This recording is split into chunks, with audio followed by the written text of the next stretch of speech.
साथियों, जैसा कि आप सब लोग जानते हैं, हरियाणा में डीएससी को लेकर एक मुहिम चली हुई है।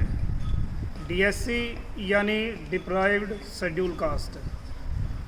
इस डिप्राइव्ड शेड्यूल कास्ट में साथियों लगभग 40 जातियाँ आती हैं और ये मुहिम हर दिन नए आयाम छू रही है। हर दिन इसमें नए नए लोग जुड़ रहे हैं।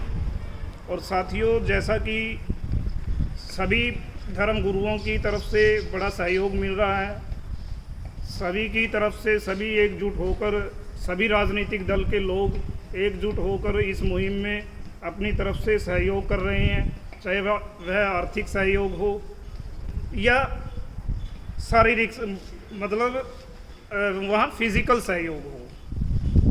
सभी लोग मीटिंगों में पहुंच रहे हैं और इसी मुहिम में, इसी कड़ी में हम आज आए हैं आदि धर्म समाज के गुरु आदरणीय श्री दर्शन रत्न रावण जी के साथ।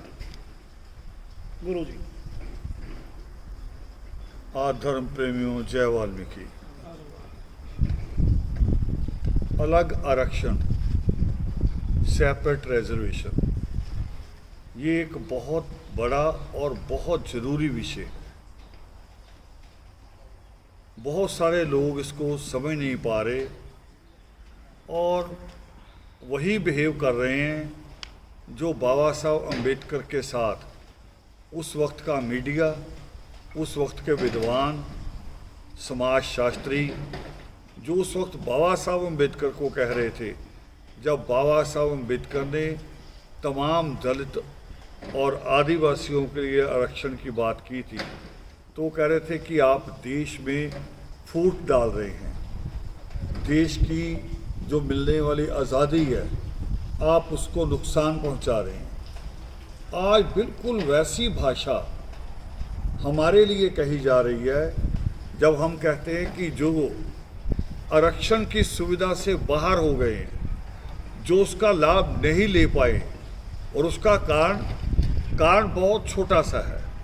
और सीधी सी एक छोटी सी मिसाल कि कभी कभी माँ बाप जब मजदूरी के लिए, बच्चों का पेट पालने के लिए घर से जल्दी निकलते हैं और बच्चों को अलग अलग खाना परोसने की जगह एक ही थाली में इकट्ठा खाना पकड़ा देती है माँ कि समय बच जाए। मगर जो उनमें चतुर बच्चा होता है, तेज होता है, रिष्ट पुष्ट होता है पहले से ही, वो ज़्यादा खाना खा लेता है और जो सबसे कमज़ोर होता है वो दूसरों का मुंह देखता रह जाता है। आरक्षण के मामले में भी यही हुआ। बाबा साहब अम्बेडकर ने सारी तमाम दलित जातियों के लिए, जिनको शेड्यूल्ड कास्ट कहा जाता है, शेड्यूल्ड ट्राइब कहा जाता है, उनके लिए सीधा सीधा आरक्षण मांग लिया, दो नाम से, एससी और एसटी के नाम से। मगर ये बाबा साहब अम्बेडकर को नहीं पता था कि एक समय ये ब्राह्मण की तरह इनके अंदर भी एक ब्राह्मणवाद पैदा हो जाएगा, एक जो सारी अधिकारों पे कब्जा करेगा, सारी सुख सुविधाओं पे कब्जा करेगा और बाकियों को उन सुविधाओं को लेने से रोकेगा भी, उनके आगे भी खड़ा हो जाएगा कि इनको ना मिल जाए। और ये बात ना भारत की राजनीतिक पार्टियां समझ पा रही हैं, ना भारत के जो समाज शास्त्री है वो समझ पा रही हैं कि जिन जातियों ने, आरक्षण का आधार था कि जिन जातियों ने जीवन भर मलिन धंधा किया है, सिर पे गंदगी उठाई है, मरे हुए जानवर को उठाया है, उसकी खाल उतारी है और जूठन पे जिए हैं, और जिनके पास, जिन मकानों में वो पैदा हुए, उनके बुजुर्ग पैदा हुए, उन मकानों की रजिस्ट्री तक नहीं थी, उनके लिए एक सुविधा की गई कि इनको रेस में बराबर लाने के लिए, जैसे एक बच्चा आंख से कमज़ोर है तो उसको चश्मा दे दिया जाता है, तो चश्मा देना दूसरे के लिए ऐतराज़ नहीं होता, सिर्फ दूसरे एक बच्चे की नज़र बराबर की है, किताब सबके पास वही है कि जिसको नज़र कमज़ोर है वो बराबर उन अक्षरों को देख सके। और आरक्षण भी बिल्कुल यही है। हमारे यहाँ एक स्लोगन है एकलव्य की फोटो के साथ कि हम लोग योग्यता रखते हैं, आरक्षण हमारे लिए केवल प्रवेश द्वार है, बस हमसे अंगूठा ना मांगा जाए। मगर आज वो अंगूठा मांगने वालों में द्रोणाचार्य यानी आचार्यों में तो है ही, मगर शेड्यूल्ड कास्ट के अंदर भी हो गए और इसकी एक नहीं लाखों मिसाल हैं, लाखों जगह जगह ये हो रहा है। और उसका एक ही हल है, आरक्षण को शिक्षा में, नौकरी में, और मैं एक कदम और आगे बढ़ के कहूँगा कि राजनीति में भी अलग करना चाहिए। राजनीति में भी जो आरक्षण सीटें आरक्षित की गई हैं वो हमारे लिए, जिनको अभी तक, जहाँ तक मेरा अनुभव है, हो सकता गलत भी हुआ शायद, पार्लियामेंट में 79 शेड्यूल्ड कास्ट मेंबर पार्लियामेंट बनते हैं।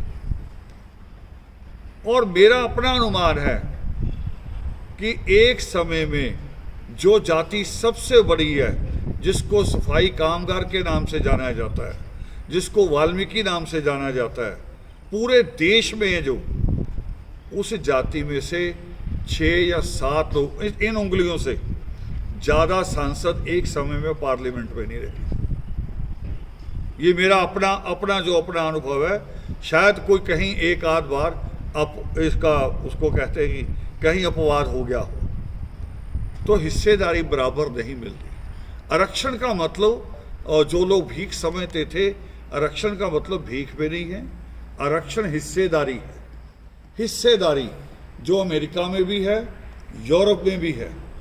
वहाँ भी ये कहा जाता है, एक दुकानदार भी कहता है, छोटी दुकान से लेके बड़ी दुकान, छोटी फैक्ट्री से कारखाने से लेके बड़ी फैक्ट्री तक, हर 3 महीने में वो एक आंकड़ा अपनी सरकार को भेजते हैं, अपने सोशल जस्टिस डिपार्टमेंट को। क्या लिखा होता है उसमें कि मेरे पास 10 मुलाजिम हैं जिनमें इतने काले हैं, इतने गोरे हैं और इतनी औरतें हैं। और अगर उनका आंकड़ा गलत हो जाए, यानी प्रतिनिधित्व, हिस्सेदारी गलत हो जाए, गोरे की, काले की, औरत की, तो सोशल जस्टिस डिपार्टमेंट उसका लाइसेंस रद्द करने तक की कार्रवाई कर सकता है। ये हुआ ना आरक्षण, और साथ में डंडा भी है। यहाँ डंडा नहीं है, यहाँ राज्यपाल बनने में आरक्षण नहीं है। इसलिए बीजेपी की वो सरकार जो हमें हिंदू गिनती है संख्या बढ़ाने के लिए, मगर जब राज्यपाल बनाएंगे तो हम में से नहीं बनाएंगे। और भी बहुत सारी मिसाल हैं। तो इसका सबसे बड़ा लाभ एक दलित, किसी एक जाति को नहीं होगा। मन से वहम निकाल दें, अगर एक संपन्न हो चुकी है, बाकी जातियां संपन्न होंगी, तो दलितों की ताकत ही बढ़ेगी।